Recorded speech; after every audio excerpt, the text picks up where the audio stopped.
नमस्कार दोस्तों, आप सभी का स्वागत है। मेरा नाम अशोक कुमार है और अपने साथ मिलकर शुरू करेंगे भारत की राज्य व्यवस्था। भारत की राज्य व्यवस्था जिसे अपने इंडियन पॉलिटी भी कहते हैं, भारतीय राजनीति कहते हैं, परंतु इसका सही नाम जो होता है वो राज्य व्यवस्था होता है। राज्य व्यवस्था होता क्या है पहले तो ये जानते हैं। तो फिर अगर ये राज्य व्यवस्था होती है तो इसको पॉलिटी क्यों कहते हैं, राजनीति शास्त्र क्यों कहते हैं? तो देखो, दो चीज होती है। एक होती है राजनीति शास्त्र, दो अलग अलग चीजें हैं ये। इन दोनों के अंदर थोड़ा सा अंतर होता है। एक होती है राजनीति शास्त्र और एक होता है राज्य व्यवस्था। ठीक है। अब ये जो राजनीति शास्त्र शब्द प्रयोग में लिया जाता है, तो जैसा कि अगर आपको पता हो तो अर्थशास्त्र और अर्थव्यवस्था में भी एक अंतर होता है। अर्थशास्त्र का मतलब होता है कि वहां के जो एक ऐसी शास्त्र, एक ऐसा किताब जिसके अंदर इस चीज का ज्ञान दिया गया है कि आपको अर्थ का प्रबंधन कैसे करना चाहिए। वैसे ही राजनीति शास्त्र क्या होता है, एक प्रकार का शास्त्र है। शास्त्र मतलब कि ज्ञान का संग्रह है, एक ऐसी किताब जो ज्ञान का संग्रह है। किस चीज के बारे में? राजनीति के बारे में। कि राजनीति के अंदर या किसी देश के अंदर जो राजनीतिक संरचना होती है उसके अंदर क्या क्या सिद्धांत लगाए जा सकते हैं, कौन से सिद्धांतों का क्या लाभ होता है, किस प्रकार के कर्तव्य या दायित्व निर्धारित किए जाते हैं, उन कर्तव्य दायित्वों को निर्धारित किए जाते समय किन बातों का ध्यान रखा जाता है। तो ये सारी बातें कौन सी किताब के अंदर लिखी गई है? राजनीति शास्त्र के अंदर लिखी गई है। तो ये तो क्या है, राजनीति के ज्ञान का संग्रह है। राजनीति का मतलब जो अपने राजनीति समझते हैं वो नहीं है। राजनीति का मतलब ऐसे यहाँ पर देखा जाए तो ये एक प्रकार की विशिष्ट संरचना होती है। इससे पहले अगर अपने थोड़ा सा इसका इतिहास जाने तो ये कहानी कैसे शुरू होती है। जब तक इंसान के पास अपनी व्यक्तिगत संपत्ति का अधिकार नहीं था, तब तक क्या होता था कि जो भी संपत्ति होती थी वो सामूहिक संपत्ति होती थी। सामूहिक संपत्ति का मतलब है क्या है कि एक समूह होता था लोगों का, ट्राइब जिसको अपने कहते हैं, जनजाति जिसको कहते हैं। अब उस समूह का एक क्षेत्र होता था। उस क्षेत्र के अंदर वो समूह जो है वह शिकार करता था या फल, जो भी फल सब्जियां है वो इकट्ठी करता था, खाता था। पाषाण काल के अंदर ऐसे ही इंसान रहता था, उनको कोई टेंशन नहीं थी। परंतु धीरे धीरे हुआ क्या कि एक मटके का आविष्कार हुआ। मटके का आविष्कार होने से मटका जो था एक पहला बर्तन था जो इंसान ने बनाया था। तो मटका का आविष्कार होने से क्या है कि उसके पास एक शक्ति आ गई जो कि भंडारण की शक्ति थी। उससे पहले उसके पास कुछ नहीं हुआ करता था आगे का बचाने के लिए, बचा कर रखेगा कहां, उसके पास कुछ भी स्रोत नहीं था। अब धीरे धीरे उसने मटके का प्रयोग करना शुरू कर दिया भंडारण के हिसाब से कि यार मैं आज ज्यादा मेहनत कर लेता हूँ, कल अपने छुट्टी रखेंगे, तो आज अपने ज्यादा शिकार कर लेते हैं, ज्यादा सामान इकट्ठा कर लेते हैं, कल की अपनी छुट्टी।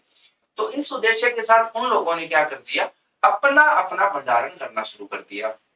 जब अपना अपना भंडारण करना शुरू कर दिया तो स्वाभाविक सी बात है, उससे हुआ क्या कि वहां पर अब एक आदमी का कुछ मटका है, दूसरे आदमी का मटका है, तीसरे आदमी का मटका है, तो हर व्यक्ति की वो संपत्ति होगी। उस मटके के अंदर जो भी मीट मांस पड़ा है वो उसकी संपत्ति है, दूसरे व्यक्ति का जो मीट मांस पड़ा है वो उसकी संपत्ति है। यहाँ पर किसी का कोई प्लॉट का तो चक्कर ही नहीं है अभी तक। इससे पहले तो उनके पास कुछ भी नहीं हुआ करता था, केवल शिकार करने के एक दो औजार हुआ करते थे जो कि पत्थरों के बने थे, और वो भी पूरे ट्राइब के थे, एक साथ हुआ करते थे, क्योंकि एक समूह के अंदर से बटा हुआ होता था कि कौन व्यक्ति शिकार करने जाएंगे, कौन व्यक्ति बाकी चीजों का ध्यान रखेंगे। हर किसी का काम बटा हुआ होता तो उसकी विशेषज्ञता के हिसाब से। तो अब मटके से क्या हुआ कि हर आदमी की व्यक्तिगत संपत्ति बन गई, चाहे वो छोटी थी। अब जब व्यक्तिगत संपत्ति बन गई तो लोगों में आपस में लड़ाई झगड़े बढ़ गए। लड़ाई झगड़े बढ़ गए तो अब वहां पर एक ऐसी व्यवस्था की जरूरत पड़ी जो लोगों के आपसी लड़ाई झगड़ों को समझा सके, बुझा सके, सलटा सके, उनका मसला हल कर सके। साथ में अगर किसी दूसरे समूह के साथ भी झगड़ा होता है तो उसको भी समझा सके। तो धीरे धीरे क्या हुआ कि अलग अलग समूहों के झगड़े होने शुरू हो गए। अब जब झगड़े शुरू होने शुरू हो गए तो एक समूह ने कहा कि ये मेरा क्षेत्र है, दूसरे ने कहा कि ये मेरा क्षेत्र है। इसके साथ साथ धीरे क्या है कि हर समूह की अपना अपना क्षेत्र निर्धारित होना शुरू हो गया। अब इस क्षेत्र के अंदर थोड़ा शासन अलग तरीके से चलाया जाता था, इस क्षेत्र के अंदर शासन थोड़ा अलग तरीके से चलाया जाता था। इस तरीके से धीरे धीरे शासन शास्त्र जो है विकसित होगी, जिसको अपने नाम दिया राजनीति शास्त्र। अब राजनीति शास्त्र तो एक ऐसी किताब है जिसके अंदर शासन से संबंधित बातें लिखी गई है कि किसी देश के अंदर शासन व्यवस्था कैसे कैसे हो सकती है, वहां का शासक जो है उसको कैसा होना चाहिए, जो शासक है वो जनता को क्या देगा, जनता से क्या लेगा, ये सारी बातें लिखी गई है। अब आप तो राजनीति शास्त्र के अंदर ज्ञान सीख कर आते हैं, या राजनीति शास्त्र के अंदर जो थ्योरी सीख कराते हैं, जब आप उसको किसी क्षेत्र पर लागू कर देते हैं, किसी भी क्षेत्र पर लागू कर देते हैं, तो वो क्या बन जाती है, वो बन जाती है राज व्यवस्था। कि यहाँ पर राज कैसे किया जाएगा, शासन व्यवस्था जिसको अपने कहते हैं, कि यहाँ का शासन कैसे चलेगा। हालांकि जो पब्लिक एडमिनिस्ट्रेशन होता है वो एक अलग सब्जेक्ट होता है, हालांकि दोनों एक दूसरे से मिले हुए हैं, ये थोड़ा सा उससे विस्तृत विषय होता है। तो जब राज व्यवस्था शब्द प्रयोग में लिया जाता है तो ये हमेशा जोड़ा जाता है कि कौन से क्षेत्र की राज व्यवस्था क्या बात कर रही हो। भारत की राज व्यवस्था, राजस्थान की राज व्यवस्था, किसी भी क्षेत्र की राज व्यवस्था हो सकती है। तो राज व्यवस्था का मतलब क्या है कि जो आप राजनीति शास्त्र में नियम सीख कर आए हैं, अच्छी अच्छी बातें सीख कर आए हैं, जब आप उन बातों को किसी क्षेत्र विशेष पर लागू कर दोगे तो उससे जो व्यवस्था बनेगी वो उस क्षेत्र की क्या हो जाएगी, राज व्यवस्था हो जाएगी। ये होता है भारत की राज व्यवस्था या राजस्थान की राज व्यवस्था या किसी दूसरे देश की राज व्यवस्था। ठीक है, ये तो कहानी रही राज व्यवस्था की। तो अपने को राजनीति शास्त्र नहीं पढ़ना, अपने को क्या पढ़ना है, भारत की राज व्यवस्था पढ़ना है। ठीक है, राजनीति शास्त्र तो आप तब पढ़ोगे जब आप एमए करोगे इस विषय के अंदर, या फर्स्ट ग्रेड के लेक्चरर लगोगे, या कॉलेज के प्रोफेसर लगोगे, या आईएएस के अंदर ऑप्शनल पेपर लेते हो तो आपको पढ़ना पड़ता है। अन्यथा जितने भी कंपटीशन है उनके लिए आप राज व्यवस्था ही पढ़ते हैं, भारत की पढ़ते हैं। और अगर राजस्थान का पेपर है तो राजस्थान की भी पढ़नी पड़ती है। अब अगर मेरे को भारत की राज व्यवस्था का अध्ययन करना है तो मैं किस चीज का अध्ययन करूं, मैं कौन सी किताब पढ़ूं? तो आपको जो इसके लिए किताब पढ़नी पड़ती है वो पढ़नी पड़ती है भारत का संविधान। तो अपना उद्देश्य है भारत की राज व्यवस्था की जानकारी प्राप्त करना, और वो जानकारी अपने प्राप्त कैसे करेंगे, संविधान का अध्ययन करके अपने वो जानकारी प्राप्त करेंगे। तो अपने वास्तव में अध्ययन किसका कर रहे हैं, संविधान का कर रहे हैं। सीखना अपने क्या चाहते हैं, सीखना अपने चाहते हैं भारत की राज व्यवस्था के बारे में, कि भारत में राज व्यवस्था कैसे चलती है, शासन व्यवस्था कैसे चलती है। अब अपने दूसरी चीज पर काम करते हैं कि जब अपने को पढ़ना संविधान ही है तो संविधान की बात करते हैं, बाकी रामायण का फायदा क्या है, काम तो अपना यही है, संविधान ही पढ़ना। तो संविधान क्या होता है सबसे पहले तो ये जानते हैं, आगे का अपने शुरू करने से पहले। संविधान जो होता है वो कानून की ऐसी किताब, कानून की ऐसी किताब जो निम्नलिखित बातों पर प्रकाश डाले, जो निम्नलिखित बातों पर प्रकाश डाले।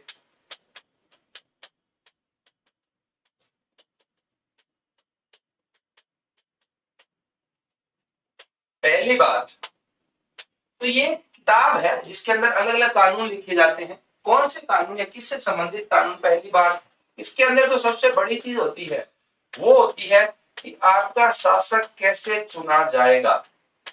तो सबसे जो महत्वपूर्ण नियम इसके अंदर बताया जाता है वो किसके बारे में बताया जाता है कि आपके क्षेत्र का शासक जो है वो कैसे चुना जाएगा, शासक कौन होगा। क्या शासक चुनाव के माध्यम से चुना जाएगा, या शासक जो है वो किसी परिवार का जो ज्येष्ठ पुत्र होगा वो जाएगा, या फिर शासक जिसकी बाजुओं में ज्यादा दम होगा वो शासक बन जाएगा। तो इस क्षेत्र का शासक कैसे चुना जाएगा ये कौन सी किताब में बताया जाता है, ये बताया जाता है आपके संविधान में। और क्या बताया जाता है, और इसमें बताए जाते हैं इन क्षेत्र में रहने वाले जो लोग हैं उनके अधिकार क्या होंगे, उनको क्या क्या मिलेगा, और साथ में उनको कौन से कर्तव्यों का निर्वाह करना पड़ेगा, क्योंकि बिना कर्तव्यों के कभी अधिकार नहीं मिलते, और बिना अधिकारों के कर्तव्यों का कोई औचित्य नहीं है। उसको अपने जो है हिटलर राज कहते हैं, तानाशाही कहते हैं। तो यहाँ पर रहने वाले लोगों के क्या अधिकार होंगे, क्या कर्तव्य होंगे, वो अपने शासक से क्या उम्मीद रख सकते हैं, और शासक उसके बदले में क्या उम्मीद रख सकता है। तीसरा जो बात बताई जाती है वो बताई जाती है शासक के अधिकार व कर्तव्य। शासक जो है वह कौन से कर्तव्यों का निर्वाह करेगा, कैसे शासन चलाएगा, उसके बदले में वो जनता से जो क्या उम्मीद कर सकता है। तो शासक के अधिकार क्या होंगे और उसके कर्तव्य क्या होंगे, और इसके अलावा इसके देश के अंदर संस्थाएं कौन सी होगी, क्योंकि जो एक देश है उसके अंदर बहुत सारी संस्थाओं की जरूरत पड़ती है। आपका उच्चतम न्यायालय हुआ, उच्च न्यायालय हुआ, संघ लोक सेवा आयोग हुआ, राज्य लोक सेवा आयोग हुआ, ये सारे के सारे क्या है, एक संस्थाएं हैं जो अपने एक उद्देश्य का काम करते हैं। निर्वाचन आयोग है, चुनाव करवाने का काम करता है। संघ लोक सेवा आयोग है, वो आईएएस का पेपर करवाता है या उच्च अधिकारियों की छंटनी करता है कि किस व्यक्ति को अधिकारी पद पर लगाना है। वैसे ही उच्चतम न्यायालय, उच्च न्यायालय वो आपकी न्यायिक व्यवस्था संभालते हैं। महानियंत्रक व लेखा परीक्षक है, वो ऑडिट करता है कि कोई घपला नहीं हुआ है, कोई घोटाला नहीं हुआ है, अकाउंट्स ढंग से रखे जा रहे हैं, वित्त का हिसाब किताब सही है, वो सारे काम है। ठीक है, तो इस ये सारी बातें जिस किताब के अंदर बताई जाती है उस किताब को अपने क्या कहते हैं, संविधान कहते हैं। तो अपने वैसे तो अध्ययन करेंगे भारत का संविधान का, परंतु अपने भारत के संविधान से सीखना क्या चाहते हैं, जानना क्या चाहते हैं, अपने जानना चाहते हैं भारत के संविधान से भारत की राज्य व्यवस्था के बारे में, कि भारत की राज्य व्यवस्था कैसे चलती है। ठीक है, तो ये अपने को पढ़ना है, ये अपने संविधान से सीखते हैं। अगर अपने ये 4-5 चीजें सीख जाते हैं तो अपने कह सकते हैं कि हमें संविधान आता है। अब अपने जो पहला टॉपिक जो वैसे बताया जाता है वो बताया जाता है संविधान की ऐतिहासिक पृष्ठभूमि, कि स्वतंत्रता से पहले जो संविधान है वो कौन से चरणों से निकला है।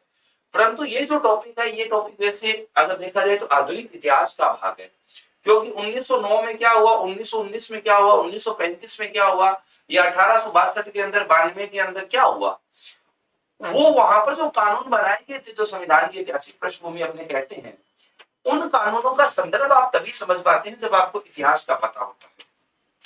ठीक है, तो परंतु अपने यहाँ पर जो करेंगे वो करेंगे, वैसे तो अपने देखेंगे संविधान का इतिहास, परंतु अपने स्वतंत्रता से पूर्व संविधान के इतिहास के ऊपर ज्यादा चर्चा नहीं करेंगे, वो एक अलग से चैप्टर अपने अलग से पढ़ेंगे, उसका बाकी क्लास के साथ या बाकी सिलेबस के साथ कोई संदर्भ नहीं है, वहां से कोई कड़ियां नहीं जुड़ी हुई है, कड़ियां यहाँ से शुरू होती है, अपने को कड़ी जोड़नी है सिलेबस के अंदर। तो अगर संविधान की बात करें तो भारत के अंदर संविधान का पहला रूप जो आपको देखने को मिलता है वो देखने को मिलता है 1928 के अंदर।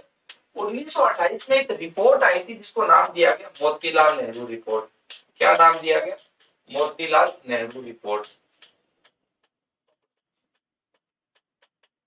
ये रिपोर्ट क्या थी? ये रिपोर्ट अपने आप में एक मिनी संविधान था, मिनी संविधान, संविधान का छोटा रूप था, संक्षिप्त रूप था।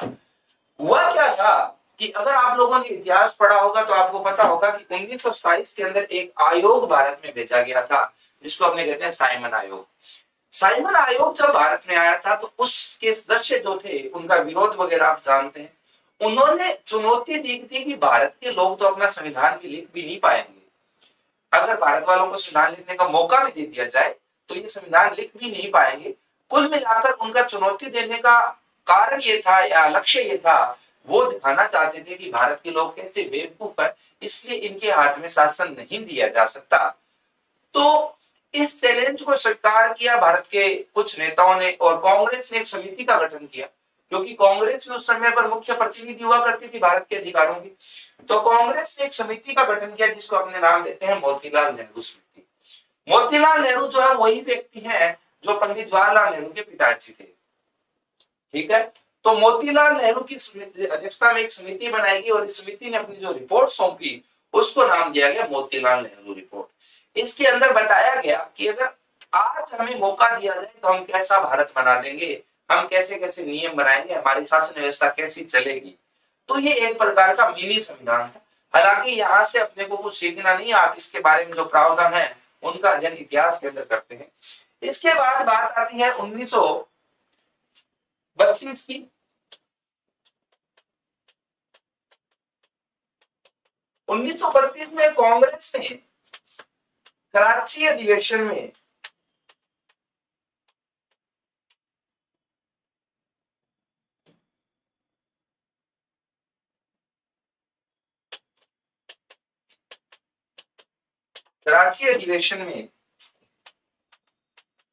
संविधान की मांग की कि हमें संविधान चाहिए। हालांकि अपने को पेपर में जो देखने को मिलता है या पेपर में जो अपने को टिक करना है कि पहली बार संविधान की मांग कब और किसने की, तो 1934 के अंदर एक व्यक्ति थे जिनका नाम था M.N.. Roy. M.N.. Roy, M.N.. Roy ने पहली बार संविधान की मांग की, ऐसा अपने को पेपर के लिए ध्यान रखना है। हालांकि जैसा कि मैंने आपको बताया कि इससे पहले मोतीलाल नेहरू रिपोर्ट और कांग्रेस के क्रांति अधिवेशन में भी संविधान के बारे में चर्चा की जा चुकी थी, संविधान की मांग की। ठीक है, 1935 के अंदर कांग्रेस ने आधिकारिक तौर पर पहली बार संविधान की मांग की। कांग्रेस ने आधिकारिक तौर पर या औपचारिक तौर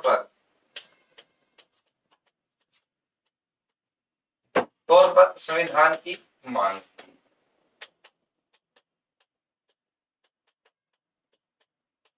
ठीक है, तो अपने को पेपर के लिए नाम किसका ध्यान रखना है, एम एन रॉय का रखना है कि सबसे पहले संविधान की मांग किसने की थी। तो सबसे पहले जो संविधान की मांग है वो एक वामपंथी नेता थे, एम एन रॉय, उन्होंने की थी।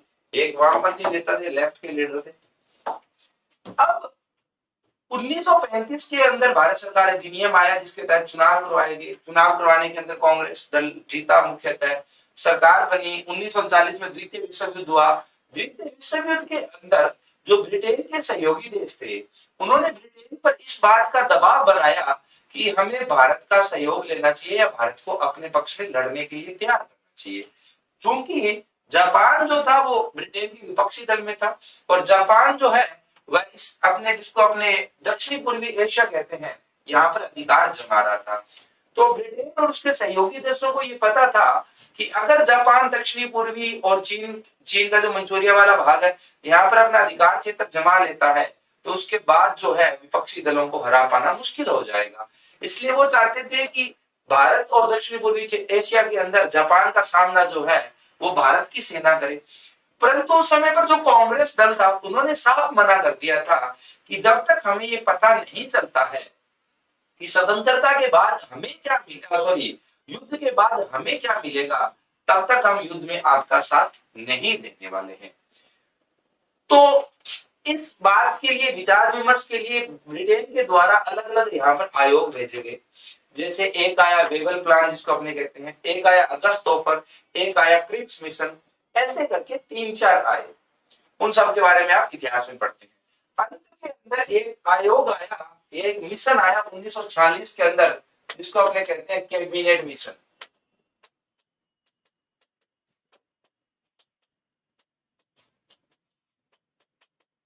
तो भारत ने कैबिनेट मिशन के प्रस्ताव को क्या कर लिया, स्वीकार कर लिया। इसका प्रस्ताव क्या था, इसका प्रस्ताव था कि हम जो है वो भारत अपना संविधान स्वयं लिखेगा। कैबिनेट मिशन से पहले भी हालांकि क्रिप्स मिशन ने भी ये प्रस्ताव दिया था कि संविधान जो है वो मुख्यतः भारतीयों के द्वारा लिखा जाएगा, परंतु उसने ये नहीं कहा था कि इसमें ब्रिटेन के कोई हस्तक्षेप नहीं होगा। कैबिनेट मिशन ने कह दिया कि हम बिल्कुल भी हस्तक्षेप नहीं करेंगे, आप तो अपना संविधान लिखिए, हमें कोई लेना देना नहीं है।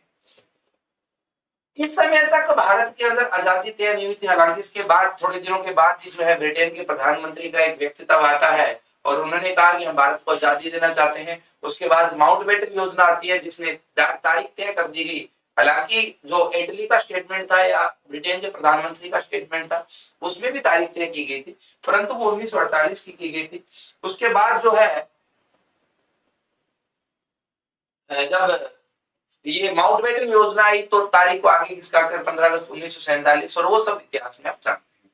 तो वर्तमान के अंदर जो भारत का संविधान लिखा गया है, जिस संविधान का अपने अध्ययन करेंगे वो कौन से मिशन के प्रस्ताव के तहत लिखा गया, अगर अपने को पेपर में पूछा जाए तो वो कैबिनेट मिशन के प्रस्ताव के तहत लिखा गया है। इस योजना के तहत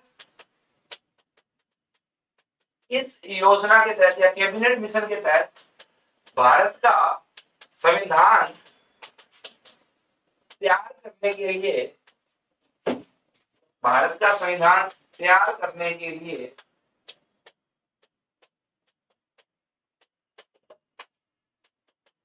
संविधान सभा का गठन किया जाएगा।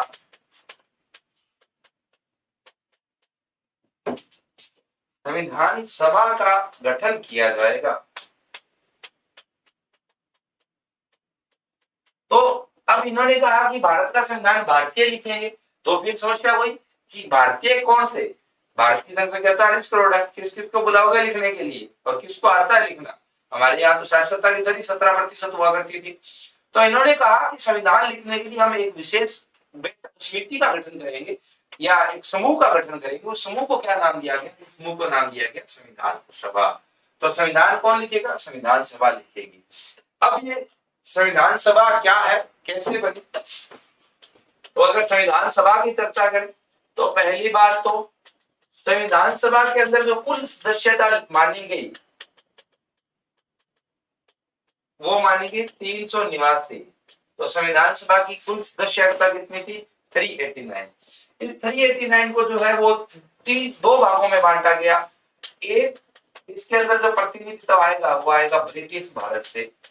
कितने लोगों का आएगा साहब? 296 लोगों का आएगा। एक जो आएगा वो आएगा देशी रियासतों से।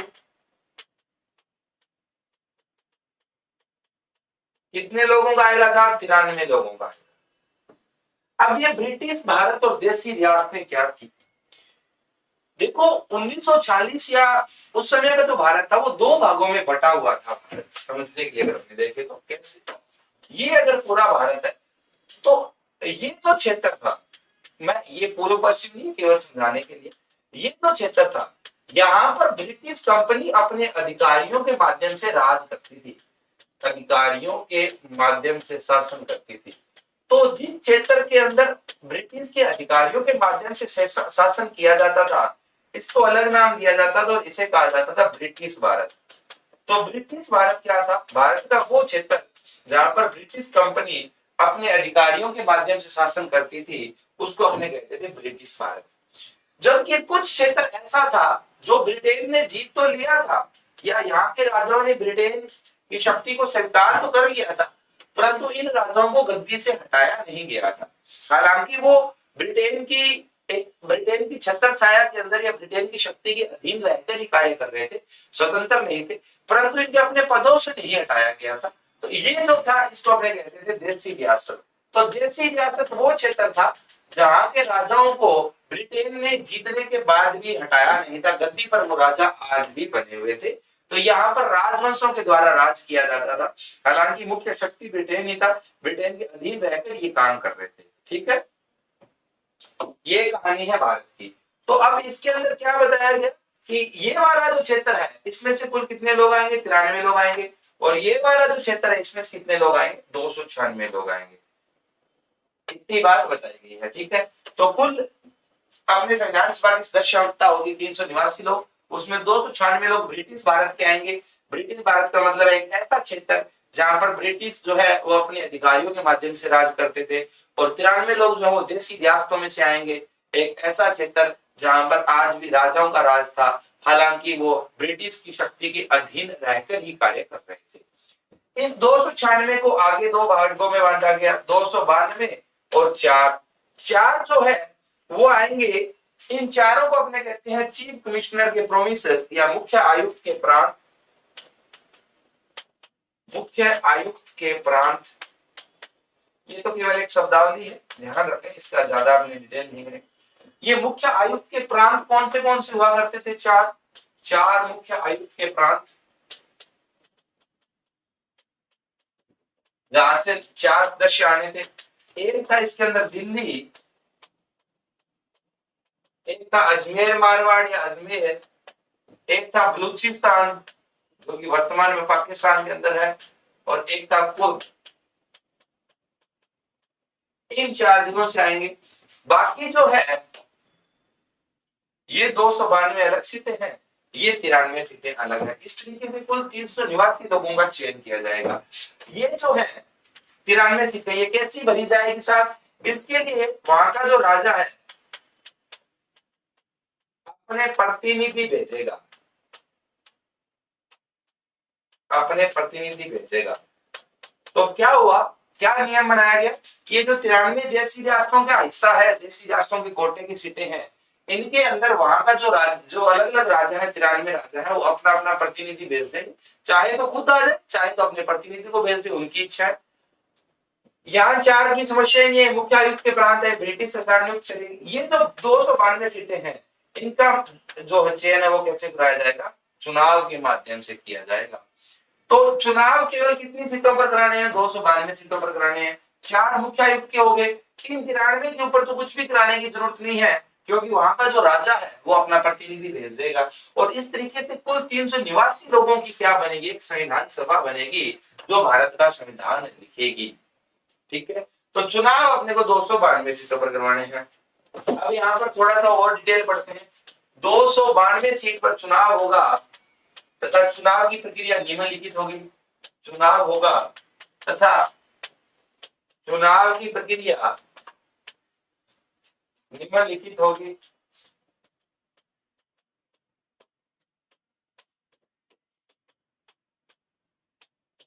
क्या? पहली बात तो प्रत्येक राज्य है, उस समय में भी राज्य हुआ करते थे जिनको अपने प्रांत कहते थे। प्रत्येक राज्य या प्रांत या क्षेत्र कुछ भी बोलो, प्रत्येक प्रांत को जनसंख्या के आधार पर, जनसंख्या के आधार पर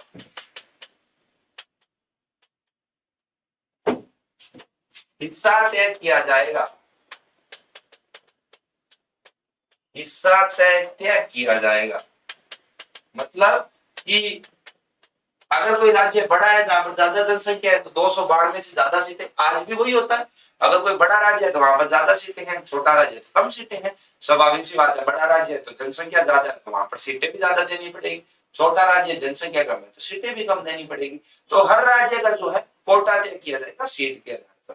दूसरी बात, जो चुनाव है, चुनाव अप्रत्यक्ष होगा तथा चुनाव में प्रांतीय विधायिका, प्रांतीय विधायिका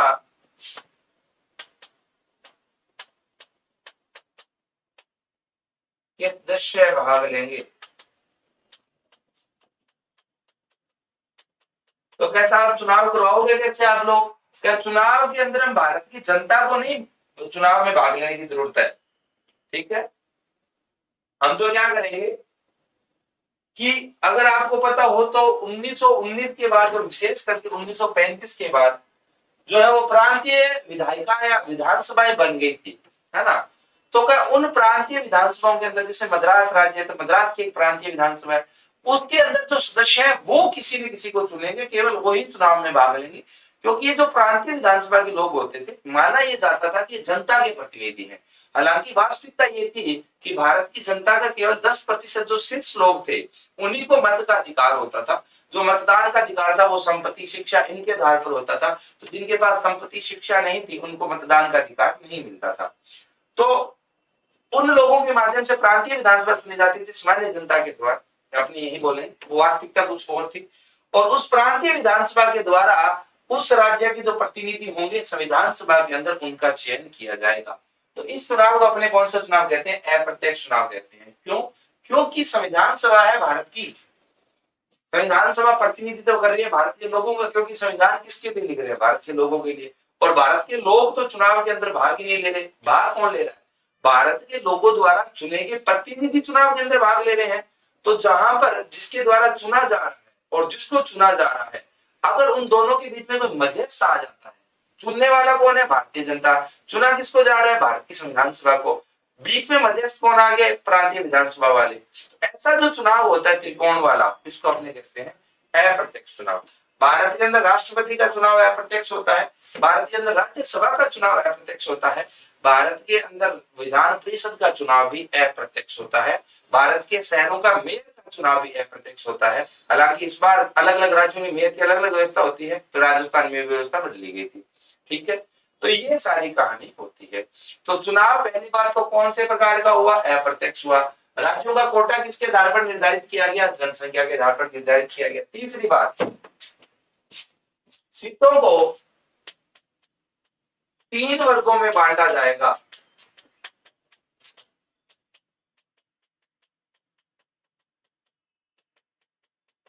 कौन से 3 वर्ग? मुस्लिम, सिख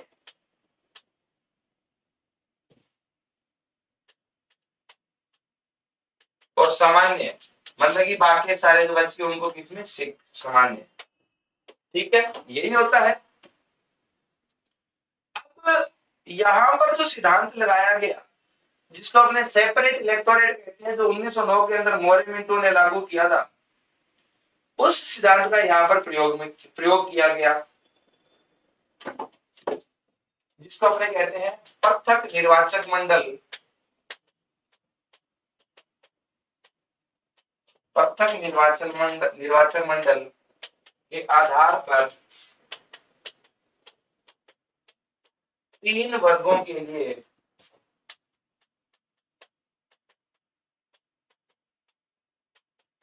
सीटों का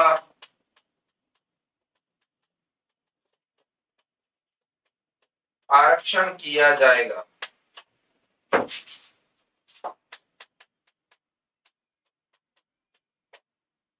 मुस्लिम समुदाय के लिए अलग सीटें आरक्षित होगी। मजे की बात तो ये है कि आरक्षण तो आज भी होता है सीटों का भारत में, परंतु अब अगर कोई सीट अनुसूचित जाति और जनजाति के लिए आरक्षित भी है तो भी इसका मतलब ये नहीं कि वोट भी केवल SC ST वाले देंगे। सीट चाहे किसी भी वर्ग के लिए आरक्षित हो, मतदान तो सारे लोग ही करते हैं। परंतु पृथक निर्वाचन मंडल का सिद्धांत कहता है कि जिस वर्ग के लिए सीट आरक्षित है उसी वर्ग के लोगों को मतदान का अधिकार होगा, या वही लोग जो है वो मतदान करेंगे। वैसे ही कुछ सीटें सिख समुदाय के लिए आरक्षित कर दी और सामान्य तो उसको कहते हैं जिसके लिए कोई आरक्षण नहीं होता है। तो जो चुनाव हुआ वो कौन से सिद्धांत के आधार पर हुआ? वो पृथक निर्वाचक मंडल के आधार पर हुआ।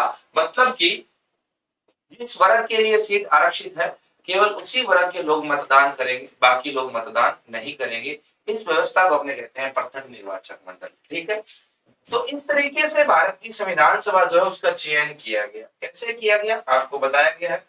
कुल 389 लोग थे, जिसके अंदर से 93 लोगों के तो चुनाव की जरूरत ही नहीं पड़ी। ये तो देशी रियासतों के लोग थे 93 तो इनको तो उस रियासत का जो राजा था उसने मनोनीत कर दिया एक प्रकार से, जबकि 292 सीटों के ऊपर चुनाव करवाया गया। 4 सीटों के ऊपर भी वैसे चुनाव हुआ था, परंतु चुनाव की प्रक्रिया अलग थी। तो अगर अपने कुल 296 सीट मान सकते हैं, ये भी क्योंकि ये देखो यहाँ पर कोई राजा वाजा नहीं है, तो यहाँ पर भी चुनाव तो हुआ है, परंतु यहाँ चुनाव थोड़ा सा अलग हुआ है। तो 296 सीटों पर चुनाव हुआ। इन 296 सीटों के अंदर जो है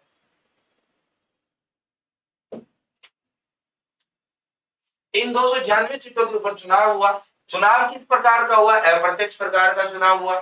चुनाव के लिए हर राज्य का कोटा निर्धारित किया गया, हर प्रांत का कोटा निर्धारित किया गया, और साथ में चुनाव के अंदर कौन सी प्रक्रिया लगाएगी? पृथक निर्वाचन मंडल की प्रक्रिया लगाएगी। अंत में जो है जुलाई 10 1940 में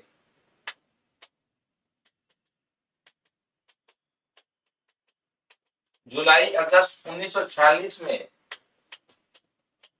296 सीट पर चुनाव हुआ। 296 सीट पर चुनाव हुआ, जिसमें से कांग्रेस को 208 सीट पर चुनाव हुआ, जिसमें से कांग्रेस को 208 तथा मुस्लिम लीग को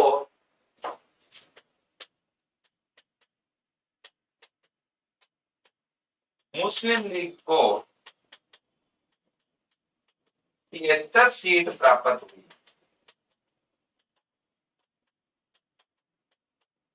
ठीक है, तो कांग्रेस को 208 सीटें मिली, मुस्लिम लीग को 73 सीटें मिली, और बाकी 15 बची सीटें जो थी वो अपने आप में अलग, कोई कुछ कहीं पर स्वतंत्र निर्दलीय उम्मीदवार जीत गए, कहीं पर छोटी मोटी और पार्टियां थी उनके द्वारा जीता गया। 2 मुख्य दल कौन से बनकर उभरे? कांग्रेस 208 सीटों के साथ और मुस्लिम लीग जो है वो 73 सीटों के साथ। हालांकि ये मुस्लिम लीग के दृष्टिकोण से जो है वो उनकी हार थी, क्योंकि उनको अपेक्षा ज्यादा थी। तो इस तरीके से भारत के 389 लोगों का नाम निर्धारित किया गया कि कौन कौन व्यक्ति मिलकर जो है वो भारत का संविधान लिखेंगे। इसको भारत की संविधान सभा कहते हैं। इसके द्वारा कब क्या किया गया, कैसे किया गया, उसकी क्या कार्य प्रणाली रही, वो सारी बातें जो है वो अपने अगली क्लास में करते हैं। ठीक है, तो इस तरीके से अपने को ध्यान रखना है कि भारत की संविधान सभा का निर्माण कैसे हुआ था, उसकी मांग कब कब उठी थी, किस आधार पर संविधान सभा का निर्माण किया गया, और संविधान के लिए किस तारीख को क्या हुआ था, वो अपने इसकी जो समय रेखा है वो अगली क्लास में करते हैं। ठीक है दोस्तों, इस क्लास के लिए इतना ही। अगली क्लास में एक बार फिर मिलते हैं, तब तक के लिए धन्यवाद। देखते रहिए। Have a good day. Thank you.